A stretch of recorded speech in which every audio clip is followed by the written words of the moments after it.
John chapter 11. Now a certain man was sick, named Lazarus, of Bethany, the town of Mary and her sister Martha. It was that Mary which anointed the Lord with ointment, and wiped his feet with her hair, whose brother Lazarus was sick. Therefore his sisters sent unto him, saying, Lord, behold, he whom thou lovest is sick. When Jesus heard that, he said, The sickness is not unto death, but for the glory of God, that the Son of God might be glorified thereby. Now Jesus loved Martha and her sister and Lazarus. When he had heard therefore that he was sick, he abode 2 days still in the same place where he was. Then after that he saith to his disciples, Let us go into Judea again. His disciples say unto him, Master, the Jews of late sought to stone thee, and thou goest thither again? Jesus answered, Are there not 12 hours in the day? If any man walk in the day, he stumbleth not, because he seeth the light of this world. But if a man walk in the night, he stumbleth, because there is no light in him. These things said he, and after that he saith unto them, Our friend Lazarus sleepeth, but I go, that I may wake him out of a sleep. Then said his disciples, Lord, if he sleep, he shall do well. Howbeit Jesus spake of his death, but they thought that he had spoken of taking of rest in sleep. Then said Jesus unto them plainly, Lazarus is dead. And I am glad for your sakes that I was not there, to the intent ye may believe. Nevertheless, let us go unto him. Then said Thomas, which is called Didymus, unto his fellow disciples, Let us also go, that we may die with him. Then when Jesus came, he found that he had lain in the grave 4 days already.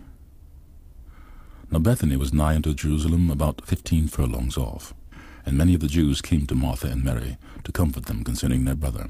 Then Martha, as soon as she heard that Jesus was coming, went and met him, but Mary was still in the house. Then said Martha unto Jesus, Lord, if thou hadst been here, my brother had not died. But I know that even now, whatsoever thou wilt ask of God, God will give it thee. Jesus saith unto her, Thy brother shall rise again. Martha saith unto him, I know that he shall rise again in the resurrection at the last day. Jesus said unto her, I am the resurrection and the life. He that believeth in me, though he were dead, yet shall he live.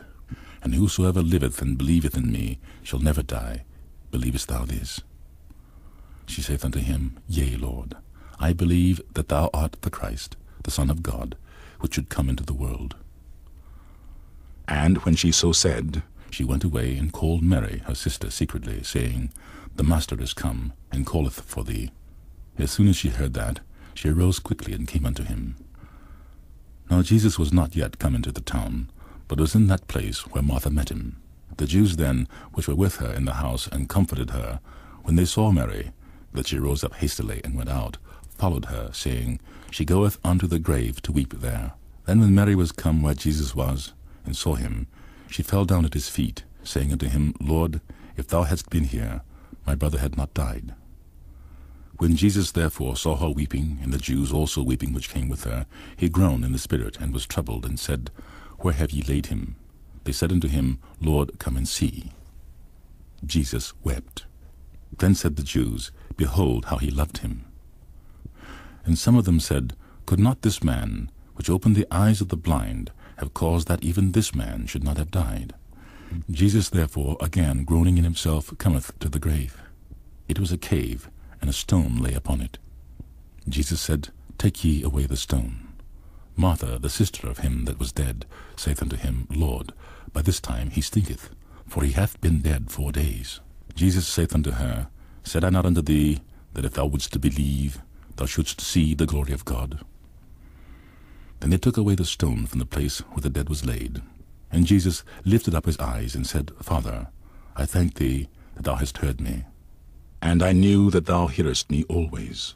But because of the people which stand by, I say it, that they may believe that thou hast sent me.